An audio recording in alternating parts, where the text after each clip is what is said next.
Hi friends, welcome back to my channel. నా పేరు అంకిత. నా వీడియోస్ మొత్తం మీకే అంకితం. ఇప్పుడు నా ఫ్యాక్ట్స్ మొత్తం మీకే అంకితం అనే నేను ఈరోజు వీడియో అంటున్నానని ఆశ్చర్యపడుతున్నారా? అవునండి, ఈరోజు నేను తీయబోయేది ఒక స్పెషల్ వీడియో అని అనొచ్చు. ఏంటనుకుంటున్నారా? నేను ఐఫోన్ 15 ప్రో మ్యాక్స్ ని కొనబోతున్నాను. అవునండి, సెప్టెంబర్ 15th నేను ప్రీ ఆర్డర్ చేసిన మొబైల్ ఈ రోజు నాకు డెలివరీ అయిపోతుంది. అంటే అక్టోబర్ 5th డెలివరీ అవుతుంది. ఈ వీడియో మీకు ఎడిటింగ్ అంతా కంప్లీట్ చేసి మేబీ కాస్త లేట్ గానే రావచ్చు. కానీ నేను నా మొబైల్ ని తీసుకోవడానికి చాలా ఎక్సైటింగ్ గా ఉన్నాను. సో నా ఐఫోన్ 15 ప్రో మ్యాక్స్ జర్నీకి మీరు కూడా రెడీగా ఉన్నారా?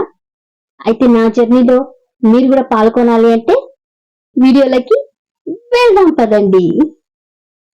కాదు, షాప్ కి వెళ్దాం పదండి. ఎప్పట్లాగే నేను యూట్యూబ్ లో వీడియోస్ పెట్టాలని షూట్ చేసుకుంటూ ఉన్నాను. ఈలోపే నాకు ఒక కాల్ వచ్చింది. ఏమని? మీ ఐఫోన్ ప్రో మ్యాక్స్ రెడీగా ఉంది, వచ్చి తీసుకోండి అని. షాప్ లోకి ఎంటర్ అవుతున్నాము. Let's open the door. Ready, 1 2 3 open. Cool down sunset. నేనే తెలియాలి. ఓకే, షాప్ పర్ దగ్గర వెళ్దాం.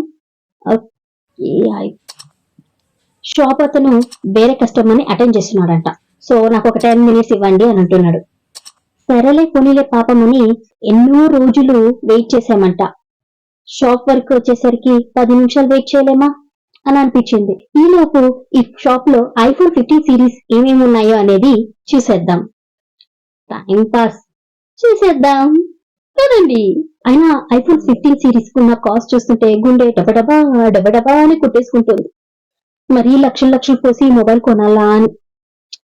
ఏం చేద్దాం, మనము వీడియోస్ తీస్తుంటాం కదా, మీకు పిక్చర్ క్వాలిటీ ఇవ్వాలని కొనాల్సి వస్తుంది. ఏం చేయలేం, కొన్ని జన్మలు అంతే, డబ్బులు రాల్చాల్సి వస్తుంది ఇలాంటి వాటికి. అయినా మరీ అంతంత డబ్బులు పోసి ఆ ఐఫోన్లు ఎంత చేస్తారో వీళ్ళు అని అనుకునే లోపు సెక్యూరిటీ ఇస్తున్నాం, మేము సెక్యూరిటీ గార్డ్స్ అని చెప్పేస్తారు. ఇంకేం చెప్తాం, కనీసం సెక్యూరిటీ కోసమైనా ఒప్పుకోవాల్సి వస్తుంది.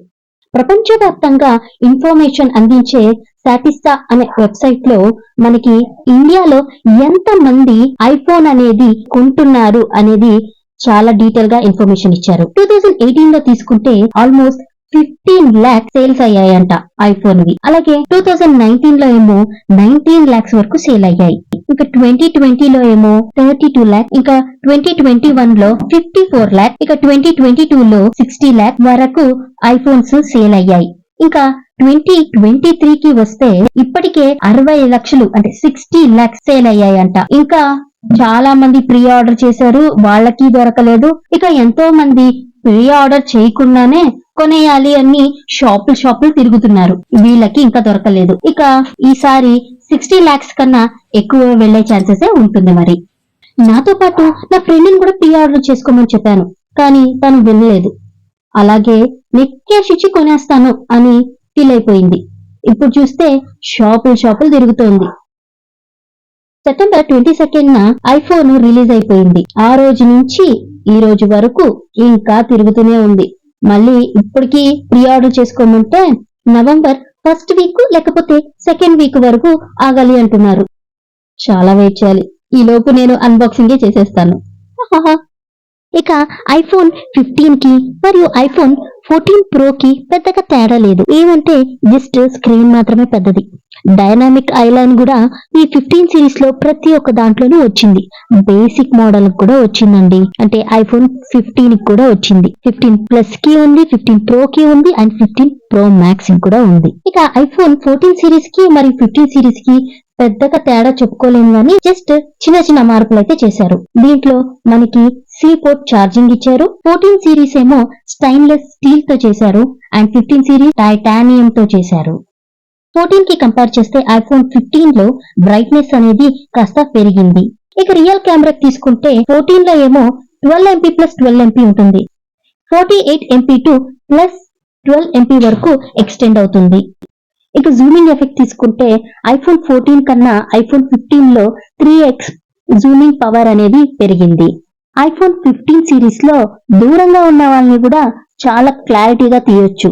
మనము ఎంత జూమ్ చేసినా వాళ్ళు మనుషులు క్లియర్ గా కనిపిస్తారు. వాళ్ళ ఎక్స్ప్రెషన్ తో సహా నీట్ గా కనిపిస్తుంది జూమ్ ఇన్ లో. అలాగే జూమ్ అవుట్ చేసేసరికి ఓ మై గాడ్, అసలు ఎంత చిన్నగా ఉన్నారు అంటే ఈ పిక్చర్ నేనా నేను చూస్తున్నది ఇంతసేపు అని అనిపించింది. ఇక 14 సిరీస్ లో మనకి iOS V16 ఆపరేటింగ్ సిస్టమ్ మనకి ఇస్తే, ఐఫోన్ 15 లో మనకి iOS V17 ఆపరేటింగ్ సిస్టమ్ గా ఇచ్చాడు. అంటే అప్గ్రేడ్ చేశాడనే కదా. ఇక బ్యాటరీ కెపాసిటీ చూసుకుంటే 3279 mAh 14 సిరీస్ కి ఇస్తే 3877 mAh బ్యాటరీ ప్యాకేజ్ 15 లో ఇచ్చారు. ఐఫోన్ 14 లో మీకు క్లాసిక్ యాక్షన్ బటన్ దొరుకుతుంది. అదే ఐఫోన్ 15 లో అయితే మీకు కస్టమైజ్డ్ యాక్షన్ బటన్ దొరుకుతుంది. ఐఫోన్ లో ఇప్పుడు మనము రీజనల్ లాంగ్వేజ్ లో మాట్లాడుకోవచ్చు. అంటే హే సిరి వాట్ ఆర్ యూ డూయింగ్ అని అనేకాడికి హే సిరి ఏం చేస్తున్నావు నువ్వు అని అన్నా గానీ అది రిప్లై ఇస్తుంది, ఇంగ్లీష్ లో రిప్లై ఇస్తుంది. ఇక ప్రజలు ఐఫోన్ ని కొనడానికి 3 రీజన్స్ చెప్పొచ్చు. ఒకటి మెయిన్ గా సెక్యూరిటీ రీజన్స్. పెద్ద పెద్ద బిజినెస్ మ్యాన్లు, హీరో హీరోయిన్స్, ఇలా పెద్ద పెద్ద సెలబ్రిటీస్ మాత్రమే వాడేవారు. కానీ ఇప్పుడు నార్మల్ పీపుల్ అంటే కామన్ పీపుల్ కూడా వాడుతున్నారు. ఎందుకంటే అది కూడా సెక్యూరిటీ రీజన్సే. ఇప్పుడు వచ్చే ఆన్లైన్ స్కామర్స్ వల్ల తప్పించుకోవాలంటే ఐఫోన్ అనేది ఇంపార్టెంట్ అని చెప్పొచ్చు. చాలా మంది ఎంతెంతో డబ్బులు కోల్పోతున్నారు సెక్యూరిటీ లేక. తెలియక లింకులు ప్రెస్ చేసి వాళ్ళ డబ్బుల్ని లాస్ చేసుకుంటుంటారు. అదే ఐఫోన్ లో అయితే మీకు క్లారిటీగా అది ఫ్రాడ్ లింక్ అన్నట్టుగా డిస్ప్లే అవుతుంది. ఒకవేళ మీ ఐఫోన్ ని ఎవరైనా దొంగలిచ్చారు అంటే ఖచ్చితంగా వాళ్ళు దాన్ని యూజ్ చేయలేరు. అటు తిరిగి ఇటు తిరిగి ఆఖరికి అది మిమ్మల్ని చేరాల్సిందే. ఆ దొంగకి ఎలాంటి ఉపయోగం ఉండదు ఈ ఐఫోన్ ను దొంగలించడం వల్ల. ఎందుకంటే అంత సెక్యూరిటీ అందులో కలిగి ఉంటుంది. ఎంత పెద్ద స్కామర్ చేతికిచ్చినా ఎవ్వరూ ఏమి చేయలేరు, అంత సెక్యూర్ గా ఉంటుంది సెక్యూరిటీ. యాక్చువల్లీ ఐఫోన్ అన్నవి చాలా తక్కువ ధరకే మ్యానుఫ్యాక్చరింగ్ అవుతాయి ఆండ్రాయిడ్స్ లాగా. కానీ ఐఫోన్ వాళ్ళు మన సెక్యూరిటీని మెయింటైన్ చేయడానికే డబ్బులు తీసుకుంటుంటారు ఎక్కువగా. ఎంతసేపటి నుంచి వీడియో చూస్తున్నారు, ఒక చిన్న లైక్ కొట్టొచ్చు కదా. ప్లీజ్ ఒక లైక్ కొట్టండి. అలాగే ఈ మూలలో ఉన్న సబ్స్క్రైబ్ బటన్ కూడా ప్రెస్ చేసుకోండి నా వీడియోస్ కంటిన్యూగా చూడాలి అనుకుంటే. యుఎస్ లో పోల్చుకుంటే ఐఫోన్ అనేది మన ఇండియాలోనే చాలా ఎక్కువ కాస్ట్ కి దొరుకుతుంది. ఎందుకంటే మనకి ట్యాక్స్, కస్టమ్ డ్యూటీ, ఈ చార్జెస్ అన్ని మనకి ఐఫోన్ లోనే వేసి మొత్తం కస్టమర్ పే చేసేలాగే చేస్తారు. అందుకే మనకి ఉన్నదానికన్నా ఎక్కువ కాస్ట్ పెట్టి ఐఫోన్లు కొనాల్సి వస్తుంది. ఇంకా రెండో రీజన్ తీసుకుంటే అందరూ ఫొటోస్ దిగాలని. ఇప్పటి కాలంలో అందరూ సోషల్ మీడియాకి అడిక్ట్ అయిపోయారు కాబట్టి ప్రతి ఒక్క మూమెంట్ ని ఫోటోలు తీసి పోస్ట్ చేయాలని అనుకుంటారు. ఈ ఫేస్బుక్, వాట్సాప్, ట్విట్టర్, ఇన్స్టాగ్రామ్ ఇలా చాలా సోషల్ మీడియా యాప్స్ లో. అలాగే ఇప్పుడు ఇంకొకటి రీల్స్ చేయటంలో. చాలా మంది రీల్స్ చేసే ఫేమస్ అయిపోతున్నారు. ఇక యూట్యూబ్ ఛానల్ కోసం కూడా వాడుతుంటారు నాలాగా. ఇప్పుడు నేను వచ్చింది కూడా ఇక్కడికి ఐఫోన్ కొనడానికేగా. పిక్చర్ లో క్వాలిటీ లేకపోతే అసలు రీల్సే కాదు కదా వీడియోస్ కూడా ఎవరు చూడరు. అదే నాకు కూడా ఇష్యూ అవుతుంది. నేను ఎంత మంచి టాపిక్ తీసుకున్నా నా క్వాలిటీ ఆఫ్ ది పిక్చర్ బాగలేదనే చాలా మంది నా వీడియో చూడకుండా నెక్స్ట్ షాట్ కి షిఫ్ట్ అయిపోతున్నారు. ఇక మూడో రీజన్ తీసుకుంటే స్టేటస్. స్టేటసా? అవునండి, స్టేటసే. ఎంతో మంది నేను ఐఫోన్ యూజ్ చేస్తున్నాను అని గొప్పలు చెప్పుకోవడానికి, మరియు లక్షలు పోసి మరియు ఫోన్ వాడుతున్నాను అని చూపించుకోవడానికి ఐఫోన్స్ ని వాడుతుంటారు.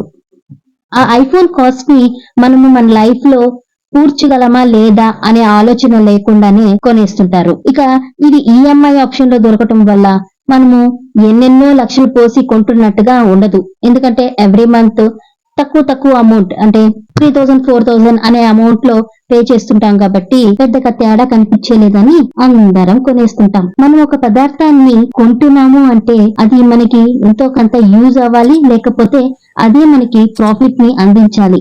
అలా అయితేనే ఎక్కువ బడ్జెట్ పెట్టి ఒక ఐటెం ని కొన్నా దానికి యూజ్ ఉంటుంది, లేకపోతే అప్పుల పాలైపోతారు. వద్దు. ఏదో నా క్రెడిట్ స్కోర్ బాగుంది కాబట్టి నేను 15 Pro Max ని కొంటున్నాను, లేకపోతే నార్మల్ 15 లేదా 14 కొనేదాన్ని. అయ్యయ్యో, ఈ విషయం మీకు చెప్పడమే మర్చిపోయా. ఇందులో మెయిన్ గా మనం తీసుకున్న వీడియోస్ ని డైరెక్ట్ గా హార్డ్ డిస్క్ కి కాపీ చేసుకోవచ్చు. మూవీస్ తీసే వాళ్ళకైతే ఇది సూపర్ గా పనికొస్తుంది. iPhone 15 టైటానియం లో స్క్రాచెస్ వస్తున్నాయని, ఫింగర్ ప్రింట్స్ పడుతున్నాయని, హీటింగ్ ఇష్యూ ఉంది అనేసి చాలా మంది యూట్యూబ్ లో కంప్లైంట్స్ ఇస్తున్నారే గాని కొనే వాళ్ళు మాత్రం కొంటూనే ఉన్నారండి. ఎందుకంటే కెమెరా మాత్రం అదిరిపోయింది కాబట్టి. And also prestige issue, and మేము ఐఫోన్ లో కొన్ని అప్గ్రేడ్ ఫీచర్స్ తెచ్చామని యాపిల్ వాళ్ళు మ్యానిపులేట్ చేయటం వల్ల ఫైనల్ గా నా ఫోన్ వచ్చేసిందంట. పదండి వెళ్ళి చూద్దాం. ఫోన్ బాక్స్ అయితే వచ్చేసింది. ఇప్పుడు ఫోన్ లోపల కేబుల్ ఇలా సి టైప్ దొరుకుతుందంట. సో రెండు వైపులను సి టైప్ ఉంటుంది. కేబుల్ ఇచ్చాడు గాని ఛార్జింగ్ పోర్ట్ మాత్రం ఇవ్వలేదు. ఇదైతే పక్క వాళ్ళది, నాది కాదు. నేనైతే ఇంటికి వెళ్ళి అన్బాక్సింగ్ చేస్తాను. పక్కన వాళ్ళ మొబైల్ చూసి చాలా ఎగ్జైట్ అయిపోయా, నా మొబైల్ చూసినట్టుగా. అయ్య బాబోయ్, ఈ కేస్ చూడంగానే నేను కూడా బ్యాక్ కేస్ కొనాలి అని గుర్తొచ్చింది. ఇప్పుడు నేను ఒక back case and screen guard కూడా కొనాల్సి వస్తుంది. మరీ అన్యాయం కాకపోతే 5900 అంట బ్యాక్ కేస్. దాంతో ఒక నార్మల్ ఆండ్రాయిడ్ మొబైల్ కొనేయచ్చు. ఇదండి నా ఐఫోన్ 15 Pro Max జర్నీ. ఇప్పుడు దీన్ని ఇంటికెళ్ళి అన్బాక్సింగ్ చేస్తాను. మీరు కూడా అన్బాక్సింగ్ వీడియో చూడాలనుకుంటున్నారా? అయితే వెంటనే కమెంట్స్ లో మాకు అన్బాక్సింగ్ వీడియో కావాలని కమెంట్ పెట్టండి. ఖచ్చితంగా మీకోసం వీడియో చేస్తాను. యాక్చువల్లీ చాలా మంది అన్బాక్సింగ్ వీడియో చేసేసారు. ఇక నేను చేస్తే అంత రీచింగ్ ఉండదని అనిపించింది. అందుకే కమెంట్ లో మీరు కమెంట్ చేస్తే నేను మీకోసం అన్బాక్సింగ్ వీడియో పెట్టేస్తాను. అండ్ దాని గురించి రివ్యూ కూడా వేస్తాను. అలాగే వెళ్తూ నా వీడియోకి ఒక లైక్, షేర్ మరియు సబ్స్క్రైబ్ చేసుకోండి. అండ్ కమెంట్ చేయటం కూడా మర్చిపోకండి. Thank you for watching my video. నమస్తే.